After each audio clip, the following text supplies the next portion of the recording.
रत्नावली राज्य में चारों ओर उत्सव का माहौल था। महारानी तारावती स्वयं रसोई घर में जाकर प्रसाद की तैयारी देख रही थीं। रामू, सारी तैयारियां कर दी है ना? हाँ महारानी जी, सब तैयारियां हो गई हैं। दोनों बातें कर ही रहे थे कि तभी वहाँ राजकुमारी अमरावती आती हैं। माँ, इतने सारे टोकरियों में ये आपने क्या रखवाया है? राजकुमारी अमरावती, ये प्रसाद है। छठ के इस महापर्व में हमारी सारी प्रजा के लिए एक छोटी सी भेंट। माँ, ये तो अद्भुत है। अच्छा माँ, आप मुझे छठ की कहानी सुनाएंगी? छठ क्यों मनाते हैं? हाँ राजकुमारी, पर पहले बाग में चलते हैं। वहाँ आपके पिताश्री सेनापति के साथ अन्य तैयारियों में जुटे हुए हैं। राजकुमारी और महारानी बाग में जाते हैं, जहाँ महाराज गन्ने और फल रखवा रहे थे, साथ ही छठ के गीतों का आनंद ले रहे थे। पिताजी, वाकई छठ के गीत तो बहुत मधुर हैं। पर्व में चार चांद लगा देते हैं। ये गीत ही तो पर्व की जान होते हैं राजकुमारी, जो भक्त की भक्ति को खूबसूरती से पिरोते हैं। सही कहा महाराज, पर्व में चार चांद तो ये गीत ही लगाते हैं। अभी तो पूरे राज्य में छठ के गीत गूंज रहे होंगे। क्या कहते हैं सेनापति?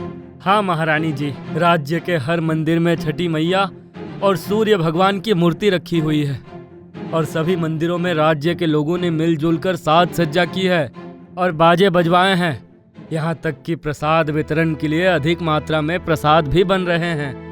राज्य के लोगों में इतना उत्साह देखकर खुशी हुई। उत्साह तो होगा ही ना महाराज, आखिर छठी मैया की महिमा है ही अद्भुत।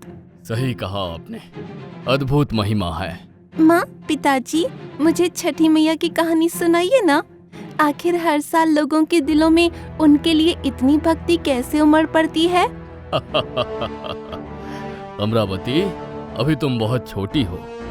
दुनिया दुखों से भरी है और इस दुख को हरती हैं हमारी करुणामयी छठी मैया। कैसा दुख पिताजी? हमें तो कोई दुख नहीं है। अमरावती, छठी मैया की कृपा है हम पर। हमारे पुण्य कार्य और हमारी श्रद्धा भक्ति का फल है कि माता छठी हम पर असीम कृपा बनाए हुए हैं। हाँ पुत्री, तुम्हारी माता बिल्कुल सही कह रही है। संसार में अनगिनत प्रकार के दुख अनगिनत लोगों को है। कुछ उनके कर्मों से मिलते हैं तो कुछ उनके भाग्य से, पर इन सबको हरने वाली हैं माता छठी। भक्त अपनी श्रद्धा, भक्ति और प्रेम दिखाने के लिए अपनी इच्छा से कठिन नियमों का पालन करता है। 36 घंटे का निर्जला व्रत रखता है, नाना प्रकार के फल छठी मैया को भोग लगाता है और सूर्यास्त व सूर्योदय के समय अर्घ देता है। ये तो बहुत कठिन है पिताश्री। इस कठिन व्रत को करने की शक्ति भी माता छठी ही देती है अमरावती। तब तो मैं भी ये व्रत करूंगी। इतनी छोटी उम्र में व्रत नहीं करते अमरावती। आप बताइए, आपकी क्या मनोकामना है? हम आपके लिए छठी मैया से प्रार्थना करेंगे। आप तो बस खुशी से पर्व में शामिल होइए और माता छठी की भव्यता को देखिए। ठीक है माँ, पर आपने अब तक मुझे छठी मैया की लोक कथा नहीं सुनाई। सुना दीजिए महारानी जी। आप तो जानती हैं हमारी अमरावती की जिज्ञासा कैसी है। जानती हूँ महाराज, जब तक कथा नहीं सुनेगी तब तक इसका मन कहीं और नहीं लगेगा।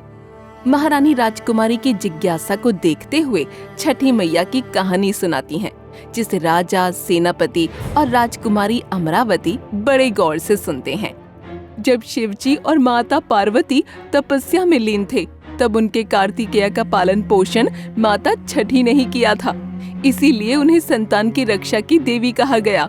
हिंदू धर्म में बच्चे के जन्म के बाद छठी मनाई जाती है, ताकि माता छठी हमारे बच्चों पर कृपा बनाए रखें।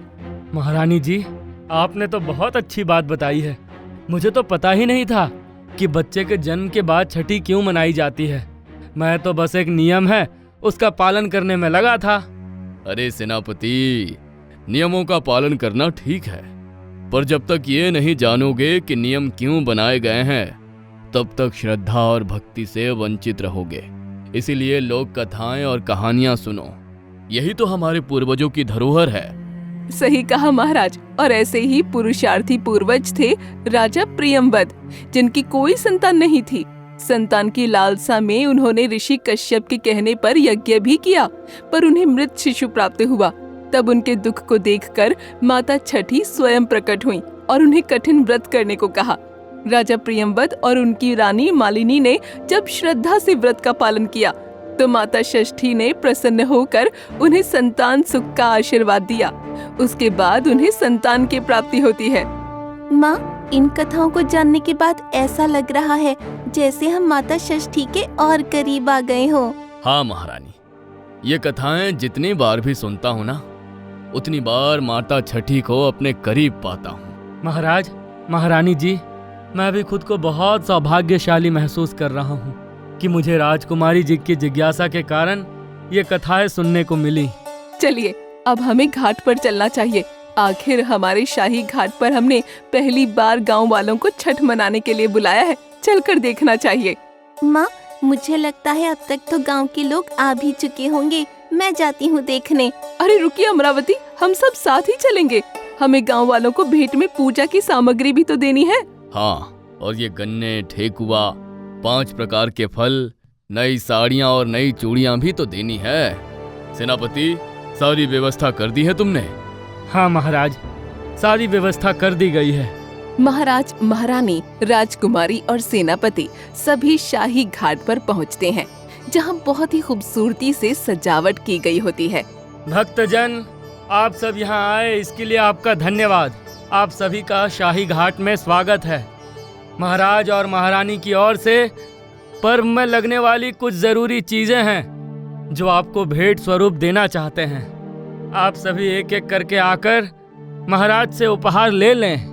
सेनापति की घोषणा के बाद वहां मौजूद प्रजाजन राजा और रानी के परोपकार की प्रशंसा करते हैं और एक एक कर महाराज और महारानी से उपहार लेते हैं। आप सभी को नहाए खाए खरना और छठ की हार्दिक शुभकामनाएं। महाराज सभी को उपहार और शुभकामनाएं देते हैं। सभी प्रजा उपहार लेकर अपने अपने घर चले जाते हैं। शाम हो जाती है। छठ के गीत और सूर्यास्त का समय बेहद ही लुभावना दृश्य लग रहा होता है। पिताजी, सूर्यास्त तो देखिए, कितना खूबसूरत लग रहा है। मानो ये सभी छठी मैया के इस पर्व को मनाते हुए हम सबको देख रहा हो। सही कहा अमरावती। देखिए तो महारानी, कितना सुंदर दृश्य है। अमरावती बिल्कुल सही कह रही है। मानो सूर्य देव स्वयं हमें छठ मनाते देख रहे हो। आखिर देखे भी क्यों ना, आखिर उनका और उनकी बहन का जो त्योहार है। अब चलिए, कल से आप और मैं भी तो व्रत पर है ना। महाराज, महारानी और राजकुमारी सभी महल के अंदर चले जाते हैं और अगले दिन से पूरे 3 दिन तक महाराज महारानी बड़ी ही श्रद्धा भाव से छठी मैया की पूजा करते हैं। तीसरे दिन शाही घाट पर अपने प्रजाजन के साथ सूर्योदय को अर्घ्य देकर अपना व्रत संपन्न करते हैं। जय छठी मैया, जय छठी मैया, जय छठी मैया, जय छठी मैया। सभी लोग सूर्योदय की हल्की मधुर किरणों को देखते हुए भाव विभोर हो जाते हैं। तभी माता छठी राजा और रानी की अविश्वसनीय आस्था को देखकर प्रकट हो जाती हैं और उन्हें वरदान देती हैं। राजा रतन सिंह और रानी तारावती, सारी सुख संपदा होने के बावजूद तुम दोनों की अद्भुत भक्ति को देखकर मैं अति प्रसन्न हूँ। इसीलिए मेरा तुम पर और तुम्हारे राज्य पर सदा ही आशीर्वाद बना रहेगा। माता छठी राजा और रानी को ये आशीर्वाद देकर चली जाती हैं। जय छठी मैया, जय छठी मैया। सभी माता के अद्भुत दर्शन पाकर भाव विभोर हुए ही थे कि तभी वहाँ परियां भी प्रकट होती हैं। राजा रतन सिंह और रानी तारावती, आप दोनों सच में एक योग्य राजा रानी हैं। हाँ छाया परी, बिल्कुल सही कह रही हो तुम। आखिर आपने जितनी भव्यता से और श्रद्धा से माता की आराधना की वो प्रशंसनीय है। हमें आप पर गर्व है महाराज कि आप धर्म की रक्षा कर रहे हैं। आपका धन्यवाद परियों। ये लीजिए महाराज, ये जादुई सीप के मोती, ये राज्य की सुख समृद्धि में मदद करेंगे। महाराज परियों से सीप के मोती ले लेते हैं, जिसके बाद परियां अदृश्य हो जाती हैं। सभी लोग जा रहे हैं और संध्या का समय है। छठ के गीतों के साथ समाप्ति।